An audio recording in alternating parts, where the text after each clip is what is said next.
Hello hello hello guys, welcome to एडिटो study vines. आपके अपने चैनल एडिटो स्टडी वाइन्स में आपका स्वागत है। जैसे कि आपको स्क्रीन पे दिख रहा होगा, आज हमारी पहली क्लास होगी। तो मैं आपको बता दूं पहले कि आज हमारी क्या क्लास होने वाली है और क्या हम लोग पढ़ने वाले हैं। आपको पता है कि रेलवे ग्रुप डी के लिए जो रेलवे है, मिटा लो उसको पहले। यही दिक्कत होती है इसमें हमारे साथ। तो मैं आपको लिखने वाला था कि कलर चेंज कर लेते हैं पहले। आपके लिए बहुत ही बढ़िया क्लास मैंने स्टार्ट कर दी है कि जो रेलवे है, रेलवे ग्रुप डी। तो आप ध्यान से देखिएगा क्लास शुरू करने से पहले। रेलवे ग्रुप डी का जो है, अभी वाईसीटी पब्लिकेशन ने वाईसीटी पब्लिकेशन ने 3 बुक लॉन्च किया है, नया 3 बुक लॉन्च किया है जो कि 2025 का है। ठीक है, 3 बुक, जिसमें कि एक बुक आपका होगा मैथ्स का, दूसरा बुक आपका होगा रीजनिंग का,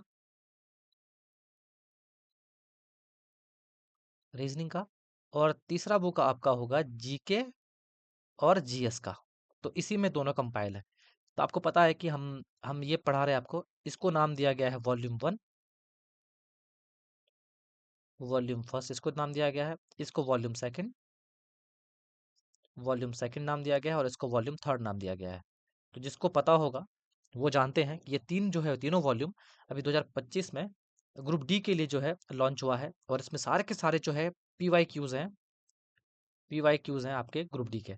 तो उसमें से मैं साइंस की क्लास ले रहा हूँ, और 2 क्लासेस हो चुकी है पहले। प्लेलिस्ट जो है बनी हुई है, आप जाके चेकआउट करो।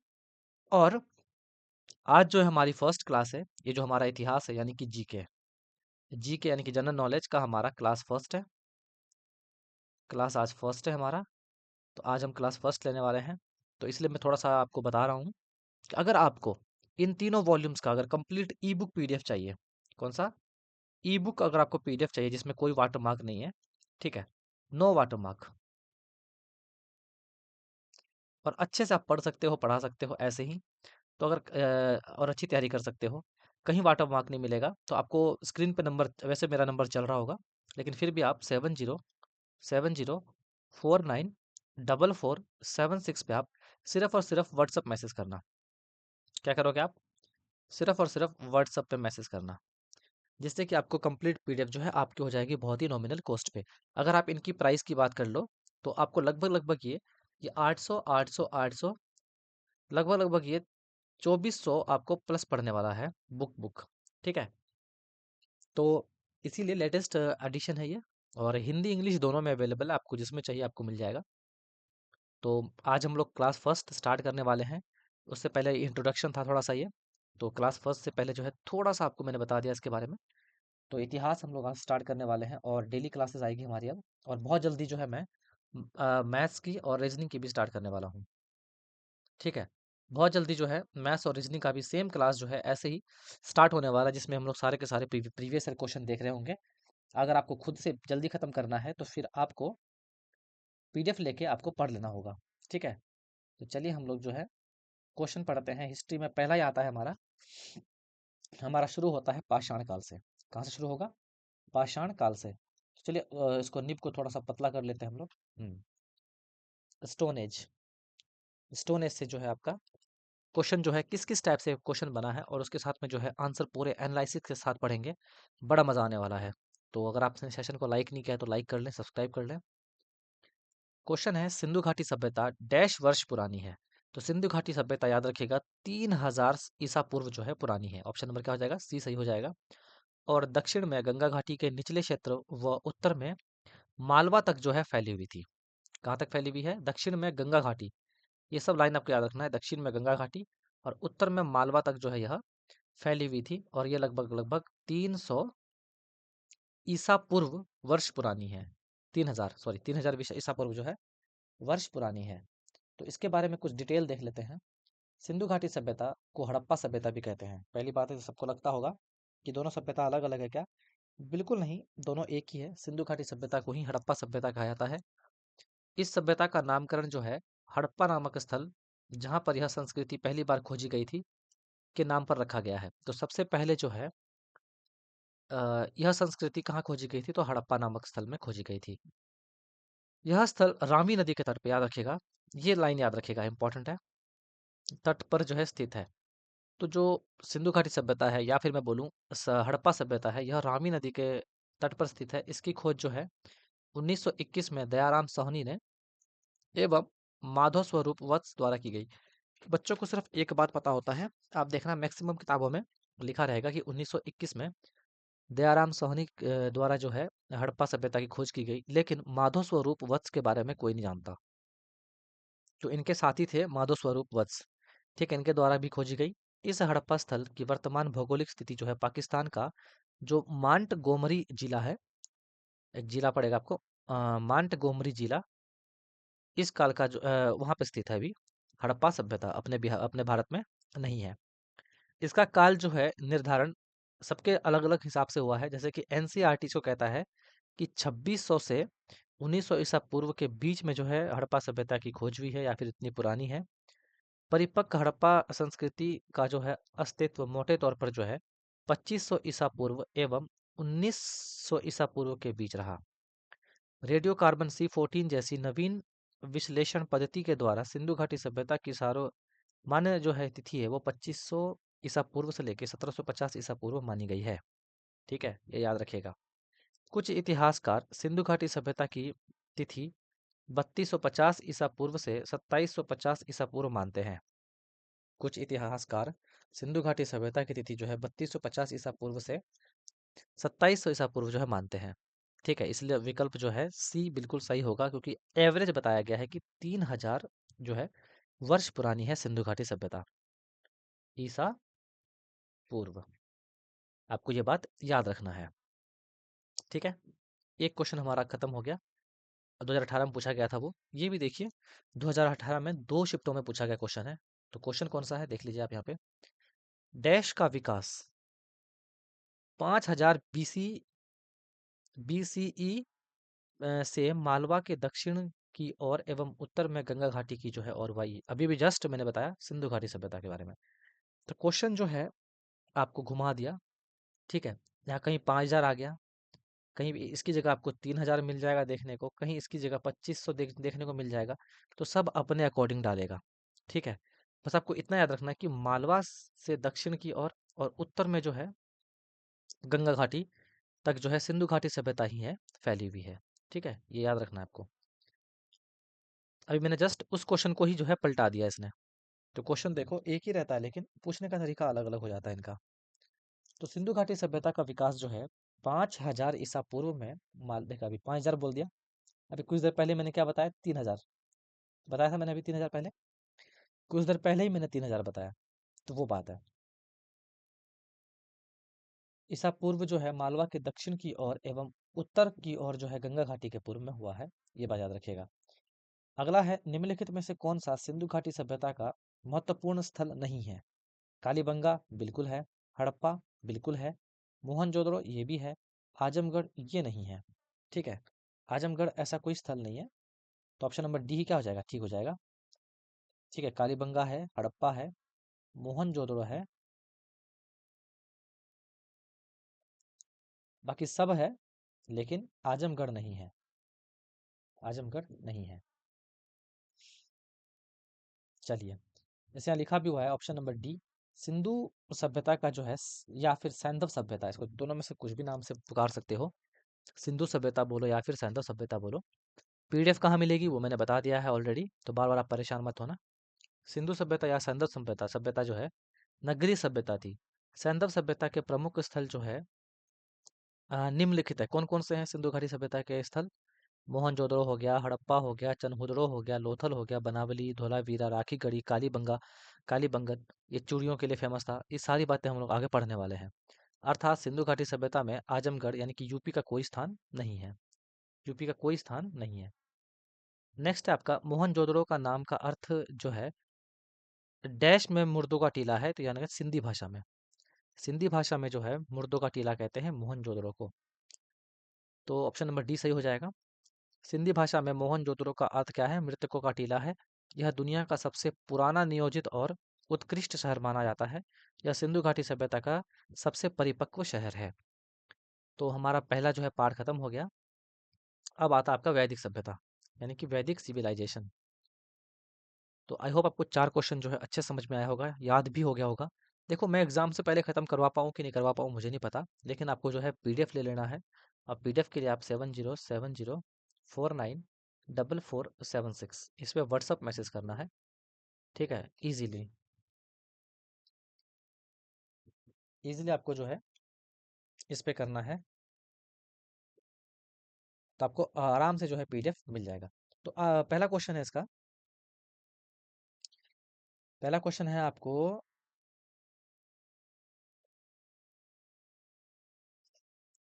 कि चारों वेदों में, चार वेद समझते हैं ना, ऋग्वेद, अथर्ववेद, यजुर्वेद, सामवेद। चारों वेदों में किस वेद को यज्ञ, याद रखिएगा, यज्ञ सूत्रों के वेद के रूप में जाना जाता है? आपको पता है कि यज्ञ सूत्रों के वेद जो है आपका यजुर्वेद होता है। कौन सा होता है? यजुर्वेद होता है, जिसमें समान उद्देश्यों के लिए जो है इच्छित छंदों के साथ साथ विभिन्न संस्कारों के लिए अपनाए जाने वाले गद्य सूत्र भी शामिल है। तो यजुर्वेद है। तो आपने यजुर्वेद की पूरी परिभाषा जो है ऊपर में पढ़ लिया। तो चारों वेदों में जो है यजुर्वेद को यज्ञ सूत्रों के यज्ञ सूत्रों के जो है वेद के रूप में जाना जाता है, जिसमें समान उद्देश्य के लिए इच्छित छंदों के साथ साथ विभिन्न संस्कारों के लिए अपनाए जाने वाले गद्य सूत्र भी जो है शामिल है। याद रखिएगा। वैदिक ग्रंथों के अनुसार संग्रहित्री का क्या अर्थ, क्या कार्य है? वेदों वेदों देखिए 2022 में पूछा गया क्वेश्चन है ये। लिखा है कि वैदिक ग्रंथों के अनुसार जो संघहित्री है, संघहित्री संघहित्री का क्या कार्य है? तो जिसको खजांची या फिर कोषाध्यक्ष बोलते हैं, उसी को संघहित्री कहते हैं वेदों के ग्रंथों के अनुसार। वैदिक ग्रंथों के अनुसार वैदिक ग्रंथों के अनुसार जो संघहित्री का अर्थ है कोषाध्यक्ष या फिर खजांची। प्रमुख वैदिक ग्रंथों में जो है चार वेद, कौन कौन से? ऋग्वेद, सामवेद, यजुर्वेद और अथर्ववेद। 8 जो है ब्राह्मण ग्रंथ है और 6 आरण्य है और 13 प्रारंभिक जो है उपनिषद है। तो इसको आप कहीं पर भी जो है छोटा सा नोट डाउन करके लिख लीजिएगा कि वेद कितने हैं। वेद कितने हैं? 4 हैं, ठीक है। सब कुछ जो है आप लिख लीजिएगा कि वेद कितने हैं? 4 है। और ब्राह्मण ग्रंथ कितने हैं? ब्राह्मण ग्रंथ कितने हैं? ये क्यों पीडीएफ दिक्कत दे रहा है ऐसे? लोड नहीं हुआ है क्या अभी तक? ब्राह्मण ग्रंथ कितने हैं? 8 हैं। और आरण्य कितने हैं? आरण्य कितने हैं? 6 है। तो ये सब आपको लिख लेने हैं, ठीक है। और उपनिषद कितने हैं? प्रारंभिक उपनिषद जो है 13 है। उपनिषद जो है कितने हैं? 13 है। आपको ये चीज़ें जो है याद होनी चाहिए, ठीक है। ये चीज़ें जो है याद होनी चाहिए। वेद कितने हैं? 4 हैं। ब्राह्मण ग्रंथ कितने हैं? 8 हैं। आरण्य कितने हैं? 6 हैं। उपनिषद कितने हैं? प्रारंभिक उपनिषद कितने हैं? तो 13 है, ठीक है। ये याद रख लीजिएगा। अगला है बृहदारण्यक, मुंडक और तैत्तिरीय निम्नलिखित में से किस श्रेणी के धार्मिक ग्रंथों का जो है उदाहरण है? किसके हैं? उपनिषद के हैं, पुराण के हैं, महाकाव्य के हैं, जातक के हैं? तो उपनिषद के हैं। किसके हैं?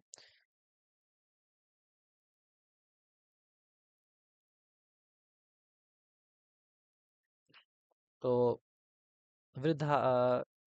वृद्धारण्यक, मुंडक और तैत्तिरीय उपनिषद श्रेणी के जो धार्मिक ग्रंथ के उदाहरण हैं, भारत का राष्ट्रीय आदर्श वाक्य सत्यमेव जयते जो है मुंडकोपनिषद से लिया गया है।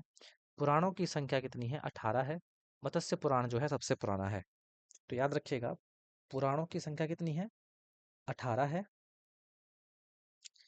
और मुंडकोपनिषद से क्या क्या लिया गया है? सत्यमेव जयते। आपने देखा होगा बहुत हमारे सिक्कों वगैरह पे लिखा रहता है ना, हमारा जो प्रतीक चिन्ह है उसके नीचे लिखा रहता है सत्यमेव जयते। वह जो है मुंडकोप निषद से लिया गया है। और पुराणों की संख्या कितनी है? 18 है। और सबसे प्राचीन यानी कि सबसे पुराना पुराण कौन सा है? मत्स्य पुराण है। कौन है? मत्स्य पुराण है, विष्णु जी का। अगला क्वेश्चन है हमारा यजुर्वेद से, यजुर्वेद डैश से संबंधित है। यजुर्वेद याद रखिएगा, यज्ञ, यजु, यज से यज्ञ। किससे है? यज से। यज्ञ। यज से यज्ञ बनेगा, इसी से यजुर्वेद बन जाएगा। पहला क्वेश्चन ये हमारा आया था, ठीक है, कि यज्ञ से संबंधित कौन सा होता है? यजुर्वेद होता है। ठीक है, यज्ञ के अनुष्ठानों से संबंधित हमारा क्या है? यजुर्वेद है, तो भूलेंगे नहीं इसको। यजुर्वेद का संबंध जो है यज्ञ के अनुष्ठानों तथा मंत्रों के संग्रह से है। चार वेदों, ऋग्वेद, सामवेद, यजुर्वेद तथा अथर्ववेद में यजुर्वेद तीसरा वेद है। यजुर्वेद कौन सा है? तीसरा वेद है। यजुर्वेद जो है दो शाखाएं हैं, कृष्ण यजुर्वेद और शुक्ल यजुर्वेद। तो यजुर्वेद की कितनी शाखाएं हैं? दो शाखाएं हैं, एक आपका कृष्ण यजुर्वेद और एक शुक्ल यजुर्वेद। इसका ब्राह्मण ग्रंथ शतपथ ब्राह्मण ब्राह्मण है। ब्राह्मण ग्रंथ कौन सा है? शतपथ ब्राह्मण ग्रंथ है। नवा क्वेश्चन है, निम्नलिखित में से कौन सा चार वेदों में से सबसे पुराना और सबसे बड़ा वेद है? तो सबसे पुराना और सबसे बड़ा बड़ा वेद जो है, याद रखिएगा, ऋग्वेद है। क्या है? ऋग्वेद है। ऑप्शन नंबर एक। वेद हिंदू धर्म के जो है आधारभूत जो है ग्रंथ है, जिसकी संख्या चार है। पहला ऋग्वेद है, दूसरा यजुर्वेद है, तीसरा अथर्ववेद है, चौथा आपका सामवेद है। तो ऋग्वेद इन चारों वेदों का सबसे पुराना और सबसे बड़ा वेद है। याद रहेगा, कभी नहीं भूलोगे। देखो सारे के सारे प्रीवियस है, बार बार नहीं बोलूंगा, ये 2022 में पूछा गया है, ऊपर भी 2022 में पूछा गया था। तो सारे के सारे प्रीवियस क्वेश्चन है, अच्छे से पढ़ते चलिए। हिंदू धर्म के अनुसार किस देवी देवता को जो है जगत का पालक और रक्षक माना गया है? तो भगवान विष्णु को। जो हिंदू धर्म के अनुसार है, हिंदू धर्म के अनुसार किस देवी देवता को जगत का पालक और संरक्षक माना जाता है? तो किसको माना जाता है? भगवान विष्णु को। तो हिंदू धर्म के अनुसार भगवान विष्णु को जगत का पालक और संरक्षक माना जाता है। देवी सरस्वती को विद्या की देवी माना जाता है। भगवान शिव को संहार के देवता माने जाते हैं। देवी लक्ष्मी को धन संपदा की देवी माना जाता है। तो संहार के देवता कौन है? भगवान शिव। और जगत का पालक और संरक्षक कौन है? भगवान विष्णु। देवी सरस्वती क्या करती है? इन्हें कहा जाता है विद्या की देवी। और संहार देवता के भगवान शिव। और धम संपदा की देवी कौन? देवी लक्ष्मी। कुछ बातें आपको याद रखनी है। अगला क्वेश्चन आता है कि किस वेद में ऋचाओं की संख्या सर्वाधिक है? तो सब जानते हैं, ऋग्वेद में जो है आपकी 10,042, कितनी? 10,462। 10,462 जो है ऋचाएं होती है। ठीक है, तो सबसे ज्यादा ऋचाएं किस में है? आपके ऋग्वेद में है। तो ऋग्वेद में क्रमबद्ध ज्ञान के संग्रह को जो है ऋग्वेद कहा जाता है। याद रखिएगा, ऋग्वेद में 10 मंडल, 1028 सूक्त होते हैं, 10,462 ऋचाएं होती है। अर्थात चारों वेदों में सर्वाधिक जो है ऋचाएं ऋग्वेद में होती है। इस वेद में ऋचाओं को पढ़ने वाले को जो है होत्री कहा जाता है, ये याद रखिएगा। क्या कहते हैं? होत्री कहा जाता है। विश्वामित्र द्वारा चरित ऋग्वेद के तीसरे मंडल में सावित्री को समर्पित प्रसिद्ध गायत्री मंत्र का उल्लेख किया गया है।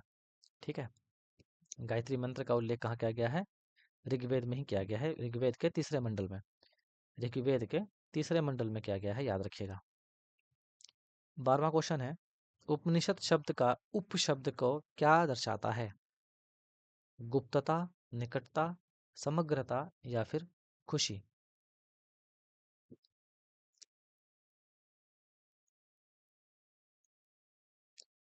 भाई हम लोग को ना ज़्यादा ज़्यादा पढ़ना पड़ेगा और ज़्यादा ज़्यादा क्लासेस लेनी पड़ेगी, तब हम लोग ग्रुप डी का एग्जाम, क्योंकि 4 तारीख से आपका एग्जाम है, 4 जनवरी से। ठीक है, 4 जनवरी से 2026 से आपका एग्जाम है, और मार्च तक एग्जाम चलेगा। तो उससे पहले तो हमें निपटाना पड़ेगा, और वाईसीटी पब्लिकेशन से बेस्ट और कोई बुक हो ही नहीं सकती है। तो उपनिषद शब्द में जो है उप का निकटता को दर्शाता है। उप जो है किसको दर्शाता है? निकटता को दर्शाता है। उपनिषद सामान्यतः जो है वेदांत कहलाते हैं। वे दार्शनिक ग्रंथ हैं। भारतीय दर्शन के कुछ प्रमुख उपनिषद जो है वृद्धराण्यक, छांदोग्य, ऐतरेय, कौशितकी, मुंडक मुंडक आदि जो है। अगला क्वेश्चन है, इनमें से किस वेद को सबसे बड़ा और समग्र में सबसे महत्वपूर्ण माना गया है? जिसमें 1028 सूक्त हैं, जिसमें 10 मंडल पुस्तकों का विभाजन किया गया है, सब जानते हैं, ऋग्वेद। और ये मैंने जस्ट पढ़ा है पिछले क्वेश्चन में। ठीक है, 12वें क्वेश्चन या फिर 11वें क्वेश्चन में मैंने अभी जस्ट बताया था इसके बारे में, ऋग्वेद के बारे में, कि इसमें क्या क्या होते हैं। इसमें 10,462 ऋचाएं होती है, इसमें 10 मंडल होते हैं और 1028 जो है सूक्त होते हैं। ऋचाएं, 10 मंडल और सूक्त होते हैं। तो आपको ये सारी बातें याद होनी चाहिए, टिप्स में याद होनी चाहिए, ठीक है। वेद प्राचीन भारत के पवित्र साहित्य और हिंदुओं के प्राचीनतम और आधारभूत धर्म ग्रंथ भी है। वेद चार हैं, हम जानते हैं, ऋग्वेद, यजुर्वेद, सामवेद और अथर्ववेद। ऋग्वेद सबसे बड़ा और संग्रह में सबसे महत्वपूर्ण माना जाता है, जिसमें 1028 सूक्त हैं। मंडल के नाम पर 10 पुस्तकों का विभाजन किया गया है। ठीक है, याद रहेगा। अगला क्वेश्चन है, अगर आपको सेशन पसंद आ रहा है तो एक लाइक करना। निम्नलिखित में से किस वेद को गीत की पुस्तक, मंत्रों का वेद या फिर गीत का योग कहा गया है? तो सामवेद को याद रखिएगा। इसके बहुत सारे नाम हो गए। तो जो गीत से रिलेटेड है, गीत हो गया, मंत्र होगा, ठीक है, वो सभी किससे है? सामवेद से संबंधित है ना। मंत्रों का वेद सामवेद, गीत की पुस्तक सामवेद, गीत का योग सामवेद। तो तीनों का आंसर क्या हो जाएगा? एक ही हो जाएगा। तो एक में ही सारा आपको मैंने बता दिया। कहीं भी गीत का दिख जाए, मंत्रों का दिख जाए, गीतों का योग दिख जाए, तो सामवेद आप आंख बंद करके लगा लीजिएगा। तो सामवेद को गीत का पुस्तक, मंत्रों का वेद या गीतों का योग कहा जाता है। चारों वेदों में ऋग्वेद सबसे प्राचीन तथा अथर्ववेद जो है सबसे नवीन है। अथर्ववेद क्या है? सबसे लेटेस्ट वेद है। और सबसे पुराना वेद कौन सा है? ऋग्वेद है। अथर्ववेद में जादू टोना टोटका तथा इंद्र मायाजाल के से संबंधित जो है मंत्रों का संकलन है। कहाँ पे? अथर्ववेद में। यहाँ लिखा है कि सबसे पुराना वेद कौन सा है? सब जानते हैं, ऋग्वेद। ये क्वेश्चन देखो, 2 बार रिपीट कर दिया गया है। तो डेली क्लास कीजिए, उसके लिए आपको चैनल को सब्सक्राइब करना पड़ेगा। छोटा चैनल है, सोच के कोई सब्सक्राइब नहीं करता है, सोचता है कि यहाँ से थोड़ी ना फंसेगा क्वेश्चन। आप देखिएगा प्रीवियस ईयर कितना रिपीट होता है, और प्रीवियस ईयर बच्चे क्यों बना के जाते हैं सबको पता है। ऋचाओं के क्रमबद्ध ज्ञान के संग्रह को ऋग्वेद कहते हैं। ऋग्वेद सबसे पुराना वेद है। ऋग्वेद क्या है? सबसे पुराना वेद है। इसमें 10 मंडल है, 1028 सूक्त हैं, वाल्क्य पाठ के 11 सूक्त हैं, और 10,462 जो है इसमें ऋचाएं हैं, यानी कि मंत्र हैं। याद रखिएगा, ऋचाओं को मंत्र भी कहते हैं। तो ऋचाएं बोले या मंत्र बोले, दोनों एक ही है। लोड हो रहा है, पीडीएफ अभी भी लोड हो रहा है, बताओ, बार बार कट रहा है। ठीक है, हालांकि मंत्रों का जो है या फिर ऋचाओं की संख्या के बारे में विद्वानों ने मतभेद है अभी भी। इस वेद के ऋचाओं को पढ़ने वाले को पुरोहित को क्या कहते थे? होत्री कहते हैं। मैंने जस्ट पहले बताया था। विश्वामित्र द्वारा रचित ऋग्वेद के तीसरे मंडल में जो है, तीसरे मंडल में सूर्य देवता सावित्री को समर्पित जो है प्रसिद्ध गायत्री मंत्र है। तो गायत्री मंत्र जो है किसको समर्पित है? सूर्य देवता और सावित्री माता को। तो इसके 9वें मंडल में जो है देवता सोम का उल्लेख है। टोटल 10 मंडल है, जिसमें कि तीसरे मंडल में क्या है? गायत्री मंत्र है। 9वें मंडल में क्या है? देवता सोम का, सोम देवता के जो है उल्लेख मिलता है।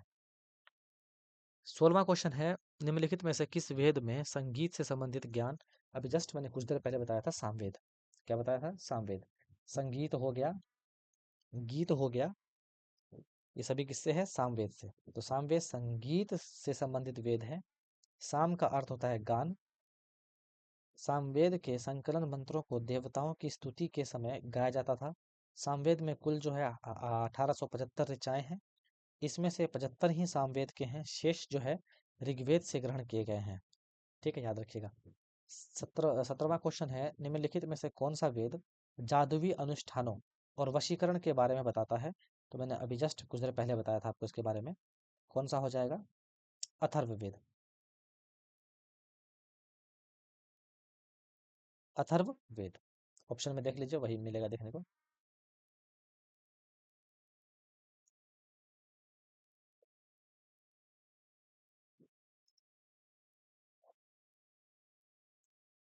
ऐसा क्यों हो रहा है?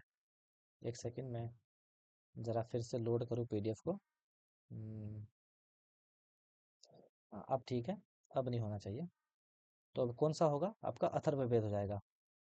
तो ऐसे ही पढ़ते हैं, अथर्ववेद हो जाएगा, ऑप्शन नंबर ए आपका सही हो जाएगा। तो अथर्ववेद को जो है ब्राह्मण ग्रंथ भी कहा जाता है। क्या कहते हैं अथर्ववेद को? ब्राह्मण ग्रंथ भी कहते हैं। अथर्वा ऋषि के नाम पर इस वेद का नाम जो है अथर्ववेद पड़ा। इस वेद की जो है रचना सबसे बाद में हुई। इसमें 20 अध्याय, 731 बट्टे 730 जो है सूक्त व 5987 जो है मंत्र हैं अथर्ववेद में। इसमें वशीकरण, जादू टोना, भूत प्रेतों, औषधियों से संबंधित मंत्रों का जो है वर्णन है। काशी का प्राचीनतम जो है, थोड़ा सा प्लस मारते हैं, ठीक है, क्योंकि इतने में तो देखा नहीं जा रहा भाई, थोड़ा सा नज़दीक से पढ़ना चाहिए। औषधियों से संबंधित जो है मंत्रों का वर्णन है। काशी का प्राचीनतम जो है उल्लेख अथर्ववेद में मिलता है। तो याद रखिएगा, जो काशी काशी है, इसका उल्लेख जो है आपको अथर्ववेद में ही मिलेगा। अथर्व अथर्ववेद में ही मिलेगा, ठीक है, याद रखिएगा। 18वां क्वेश्चन है, निम्नलिखित में से किस उपनिषद में वासुदेव कुटुंबकम, नाम याद रखिएगा, वासुदेव कुटुंबकम शब्द का जो है उल्लेख किया गया है? तो महा उपनिषद में, महा उपनिषद से लिया जाता है वासुदेव कुटुंबकम, ठीक है, याद रखिएगा। निम्नलिखित में से कहाँ से लिया जाता है? महा वासुदेव कुटुंबकम का संबंध किससे है? महा उपनिषद से है, ये बात याद रखिएगा। महा उपनिषद में वासुदेव कुटुंबकम शब्द का उल्लेख है। इसका अर्थ क्या है? धरती ही परिवार होता है। अगला है, डैश उपनिषदों में से डैश उपनिषद मुख्य माने जाते हैं? 2 बार क्वेश्चन पूछा गया है, ठीक है। तो 108 उपनिषद में से 11 उपनिषद को जो है मुख्य माने जाते हैं। तो टोटल कितने हैं? 108 हैं, और 11 उपनिषद को जो है मुख्य माने जाते हैं। नाम याद रख लीजिएगा। उपनिषद ही समस्त भारतीय दर्शन के मूल स्रोत हैं।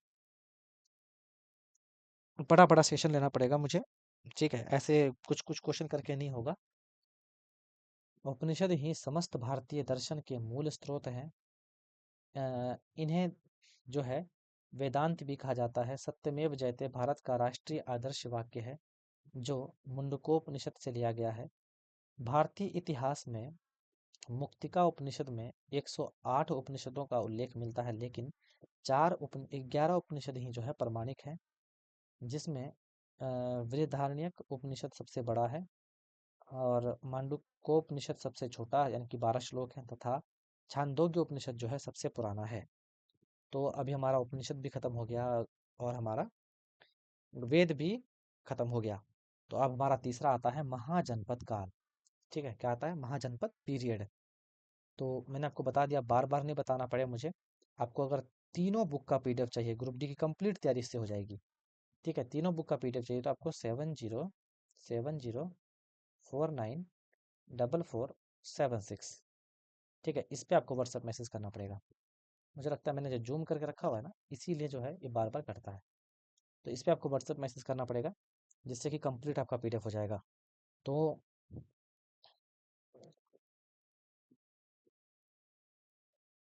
तो आपको इतना समझ में आ गया होगा।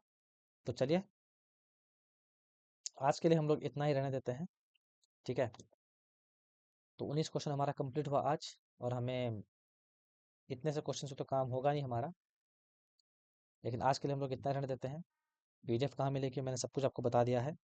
नेक्स्ट क्लास हम लोग लंबा लेंगे, 1-1 घंटे क्लास लाना पड़ेगा, तब जाके हम लोग जल्दी खत्म कर पाएंगे। तो हमारे साथ जुड़े रहने के लिए आप जो है सब्सक्राइब कर लें। थैंक यू सो मच, मिलते हैं नेक्स्ट वीडियो में। Bye bye, take care.